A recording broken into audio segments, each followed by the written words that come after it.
All right. Happy Sunday. Happy Sunday. Good afternoon, everyone. Let's go ahead and get started.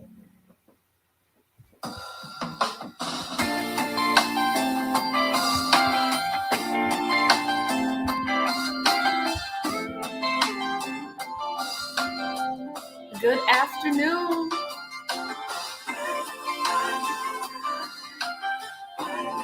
Good afternoon, Instagram. Good afternoon, YouTube, LinkedIn, Facebook. Come on in. Let everybody know that the Girl You Better podcast is on. We're loving him from A to Z. Come on in and get your dose. I promise you this medicine will be good for you.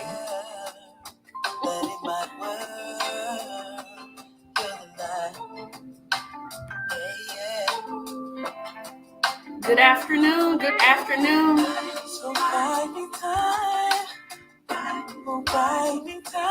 Make sure that you share this out. Maybe it'll help somebody else.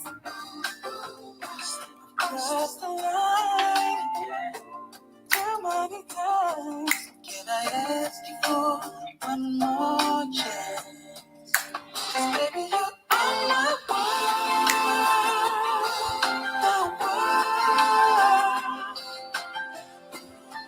I'll give you all one more minute.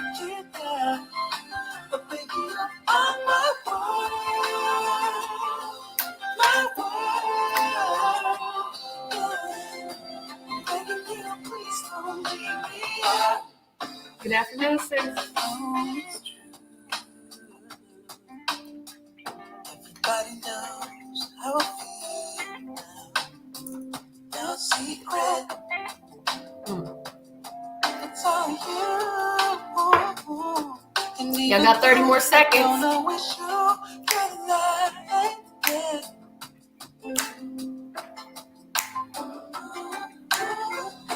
So buy me time. Buy me time, baby. Still waiting in the late hour. All right. I've crossed the line. All right, let's go ahead and get started. Good afternoon or good morning if you're on the West Coast listening in. If you are tuning in for the very first time, my name is Coach Ronnie B. I am the relationship and resiliency coach. And what that means is that I help people discover tools that they can use for their mind, body, and spirit so that they show up as their highest self every single day of their lives, no matter what life brings to them. And as I always say, life is going to bring you some things, right? Okay, so we are on day 13. I always look at my calendar. We are on day 13 of Loving Him from A to Z, Volume 1 and Volume 2. And guess what, guys? We're about to finish out Volume 1. We are about to finish out Volume 1 because we are on day M. And then we'll start with N on tomorrow. But, okay. I hope you all, first of all, I hope you all slept well. If you went to morning service, whether it was via online Bedside Baptist or or if it was in person, I hope you all got a good word this morning and that you are encouraged and inspired and motivated to start your week and to do some things and to do some great things. I just want to say that. But today we're going to talk about a topic that is very, very touchy for a lot of people, which is money. Yes, we're going to get into it. We're going to talk about money. This can become very sticky situation, especially in marriages. A lot of them dissolve because of this. Okay, so let me go ahead and first of all put out there into the atmosphere. On the 27th, February 27th, I would like to have a men's night.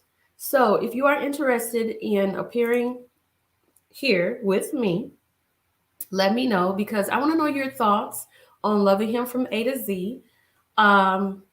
So that way we could just kind of have a little dialogue just amongst men, just in a safe space, okay? And then on the 28th, I would like to have ladies' night because, of course, there's only 26 letters of the alphabet, and we're going until the end of the month, right? So if I can, um, facilitate a conversation about this book and some of the topics that we covered, that would be awesome. And I know you guys will want to hear it as well. So feedback is always good, right? Day M, money and motivations. Always begin with a quote. And this quote is, "It is better to be on the same page than on opposite sides of the checkbook." Again, I will say it is better to be on the same page than on opposite sides of the checkbook. Now, I know a lot of us don't have checkbook these days, but I just decided to use that term so you could have a visual. Anyway, don't y'all love this? This is Custom D Clusters, Devaney Johnson. Every time I wear this, I just love it because of the jingle. But all of the symbols, all of the charms mean something, and so um, when I wear this, my wrist just feels pretty. Yes, my wrist, and I am representing Love Month by this shirt. I know you guys can't see it, but it says love and has the continent of Africa on here, Black history. Okay. But anyway, let's get into it. Oh, how the power of money wills us to do certain things in life. Money ignites the fire within us to build, create, and produce. It's the reward of our greatest motivations that drives us, especially when we have families. In this world, we cannot survive without it, of course. Certain kinds of accounts that house money and where these institutions are located are an indicator of status and wealth. Money lends a way to obtain, big ticket items. Money also stretches its hand toward privilege, but the lack thereof can cause great stresses upon a marriage. When the money dries up, what do? If you've experienced the days of lack or stretch, you know all too well the burden it carries upon your shoulders. What this green paper does to the future of a relationship is dependent upon how two people think of it. And I opened up with that because, in terms of what needs to be met, desired, and wants fulfilled, the important money management conversation must be had before you enter into marital bliss, or it will become a chaotic nightmare. And even as that may change during the course of the marriage, you will have to revisit some things because perhaps a lifestyle that you were living when you both entered in, well, maybe somebody got sick, maybe there was some type of travesty that happened. Maybe you went into debt over a good thing or a bad thing. A choice was made, like you never know. So these conversations have to be revisited about money so that you both can be on the same page. Even years into a marriage, money matters will always be there as different situations arise. And I just said that. I was kind of paraphrasing that. And I'll say this, not every situation is good for everyone. What I mean is that a certain rule cannot be prescribed for every single marriage, such as, a man will work, a woman will stay home and be a homemaker. Maybe 60 years ago, that was feasible, expected, and it was understood. Now, some couples may agree to, do even a role reversal. Statistically, women now have become more educated than men and highly desire to be, in the workforce. That equates to women earning as much, if not more, in some cases. Now, I did my research on some statistics. And Time Magazine back in 2015, let me see, I wrote this book in 2019. But anyway, young women are, and this is probably higher now, young women are driving the change. In the 25 to 34 age group, 37.5% of women have a bachelor's degree or higher versus 29.5% of men. And rates of college attainment for men and women in this age group are increasing roughly equally. But For the over 65 crowd, only 20.30% of women have such degrees compared to 60% of men. So this is a generational thing. And this is an indicator that for many of our parents, 65 and older, that are married, they more likely played a more traditional marital role. It is not uncommon to see both parents working outside the home, and maybe one works while the other pursues, like their education full time. Perhaps somebody is sick of what they do and they want to learn how to do something else. So they have to go and get a certification, right? Or they have to go back to college, or they have to go through some type of program, right? Whatever the case, it is absolutely necessary to agree on how you plan to live life and provide for the life you both desire to have together. Because if you do not plan together, that is when this picture, I put a picture in this book, you can't see it, but it says, until debt tear us apart. So you know how it says, until death do us part, until debt, DEBT, until debt tear us apart. Because that is something that can be one-sided. One spouse may not care about being in debt. Their ideal of debt is not as important like you see it, getting out of debt, living debt free. One pitfall couples may fall into is not being as forthcoming about how they view money until it is too late. And this is where things can get quite hairy, because each partner in a marriage has interests and aspirations for life. Those often needed to be funded. Support becomes crucial at this point, because a husband and wife should be able to walk out their goals. By those goals may not be what the other set heart on to be pursued for several reasons. However, some of these aspirations may not appear immediately beneficial. It may not immediately appear profitable, and or it may consume a lot of time, which means time away from home and one another. And I'll say this, because I will get into where we talk about hiding money from one another. And I'm not saying that you can't have something on the side for yourself. You have you have your own spending account.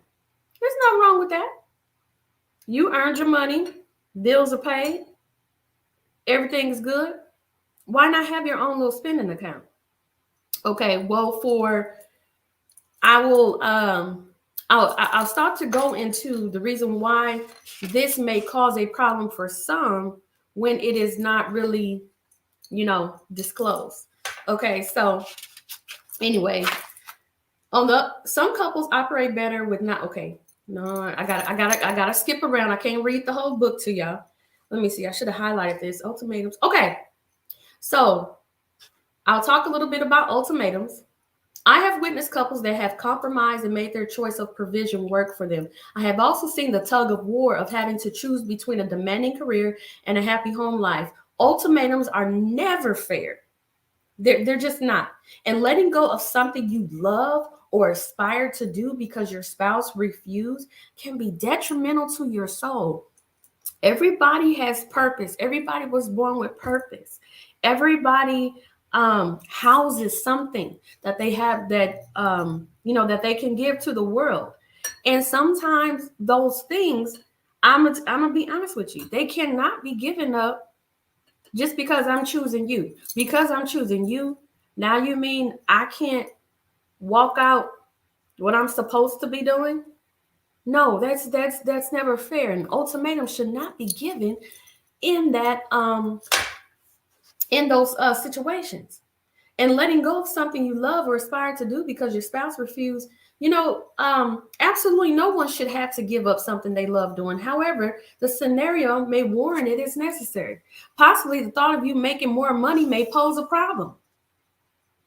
Sometimes that's an issue. And that goes back to my competition chapter back in C.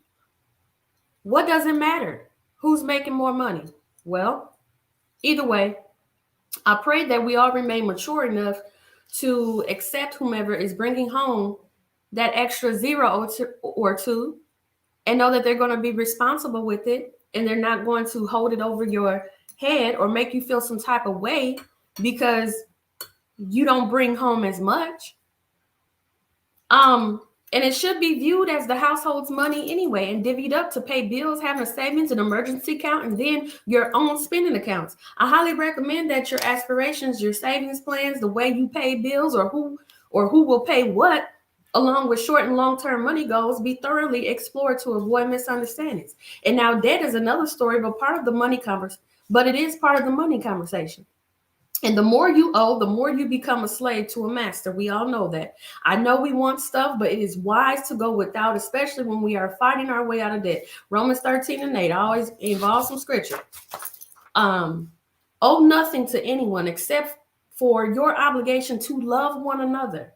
If you love your neighbor, you will fulfill the requirements of God's law. Decide who will handle the finances by who is better at balancing and budgeting. You may have all the money, but you may be horrible at keeping track of it. Whomever that designated person is doesn't mean that they are in total power. Real talk, between the two of you, you both know who is better at money matters anyway. It is good for your spouse to also be informed of how and why you are choosing to do things a certain way financially. So even if you are in charge of keeping up with that, that's not your strong suit. You should still educate. Like, everybody has to be educated. Everybody should know what's going on so that there are no surprises. And God forbid, if one of you happen to pass away suddenly and you don't know what's going on and where stuff is coming from and being paid and what's owed and all this other stuff, then you're really gonna be stressed out. But anyway, I'll say this. 1 in 5 Americans have spent $500 or more on a purchase without their partner's knowledge. And bucking the widespread perception, men are much more likely to have done so than their wives. Now, look, I know we got Amazon packages coming to the door every 5 minutes and whatnot, but it says here statistically that men are much more likely to have spent more money than their wives.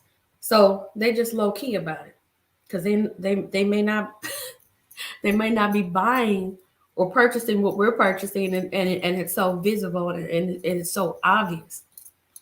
But I will say this. It's not just purchases that many are keeping a secret. Approximately 7.2 million Americans have a hidden bank account or a credit card account from their live-in spouse or partner.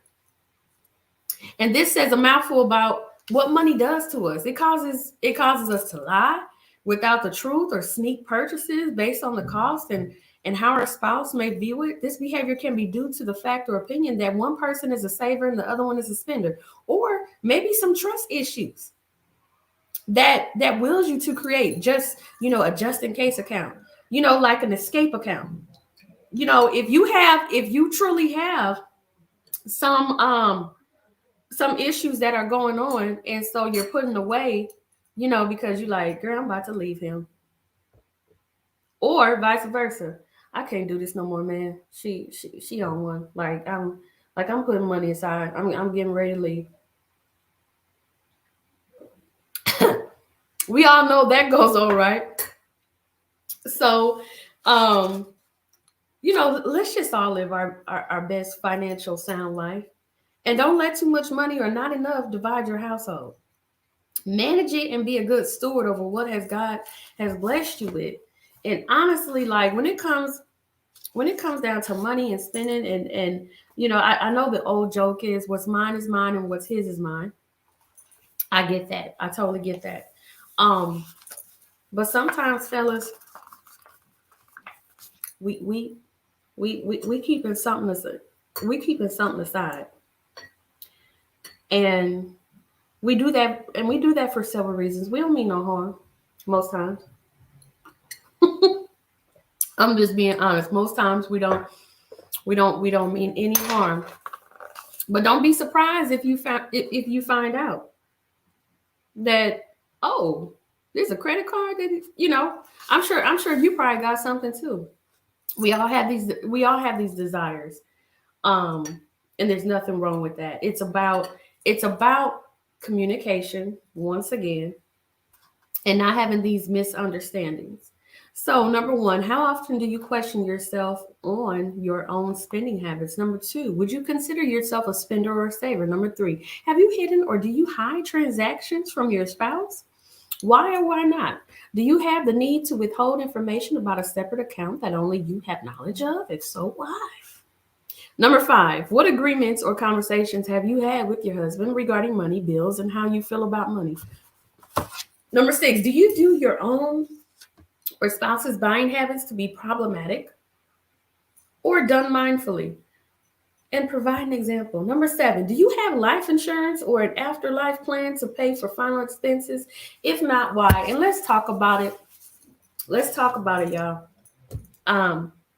Because I am a licensed insurance life agent. Okay. And the thing about that, like, we will spend, we'll go on trips, we will buy $1,000 worth of hair. We will spend our money on these things that our family cannot get the benefit of when we leave. So when we talk about money, make sure your affairs are in order, um, in case you leave, whether it is by whatever situation. But I often tell people life insurance is not about you; it's about your family, and it's about their comfortability. It's about income replacement. It's about income replacement. If you're not here, what happens? What happens to your family? What happens to your spouse? What happens to the house? What happens to the car that you drive?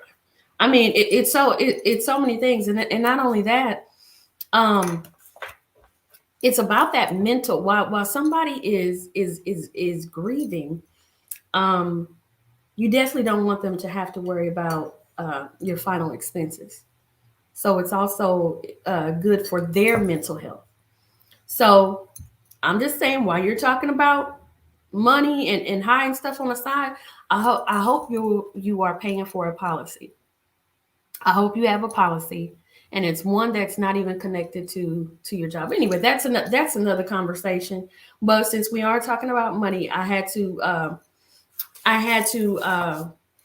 address that, and that's one of the questions here in this book that I wrote.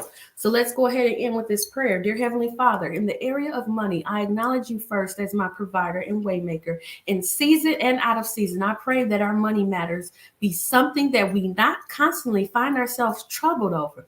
I ask you, Lord, to continue to show me better ways to be a good steward over our money. Also, in areas of secrecy, if any concerning money, I pray that we become more open and honest so that we become more cohesive so the enemy has no room to cause us to question one another.